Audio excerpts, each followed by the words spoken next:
igenekerezo rya 10 gitugutu buri mwaka turahimbaza umunsi mukuru mpuzamakungu wahariwe amagara yo mu mutwe.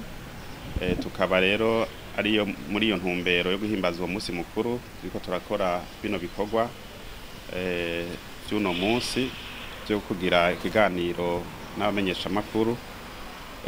Bikaba byibonekeje rero yuko ingwara zo mu mutwe atari agaseseshwa rumuri muri kino gihugu, kuko twabonye ko abene gihugu bashika bice 6.9% usanga bagendana izo ngwara zo mu mutwe.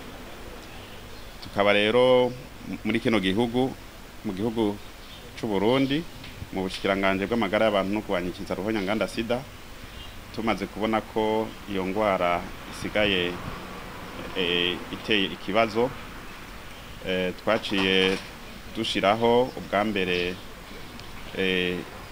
ibitabo novuga byerekana ingene tugiye gukurira hasi iyo ngwara, hanyuma twongereza ibigo bijejwe kuvura abafise iyo ngorane bagendana iyo ngwara yo mu mutwe.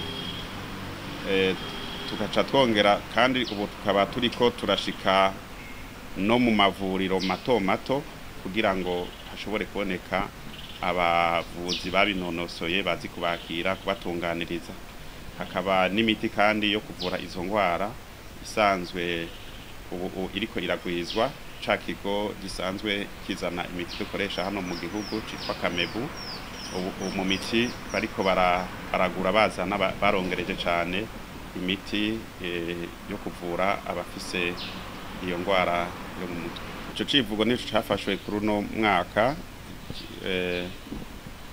tuza kwiyahura canke kwiyaka ubuzima, nukubera vyibonekeje ko keshi na keshi abagendana izo ngwara zo mu mutwe iyo batituye kwa muganga kugira ngo babakire babahe n'impanuro babavure neza, haraho bishika bagaheraheza biyahura biyaka ubuzima, kubera no muri iki gihugu cacu haracariho ibyo no kwita ari imico yo baramenya neza ko hariho ingwara zo mu mutwe. Ufise iyo ngwara bagaca bibaza ngo ni birozi, agaca afatwa nabi mu gihugu, nawe agaca abona umengo yarahebwe mu kibano, agaca usanga rero hageza arinda yiyahura.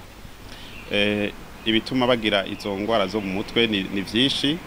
Urasanga ari nk'abantu bafata ibiyayura mutwe, bashobora usanga ari abantu bafise ingwara zidakira bagwaye umwanya munini bakihebura gushikaho no mu mutwe hati bagafatwa, bagaca usanga bagize izo ngwara zo mu mutwe.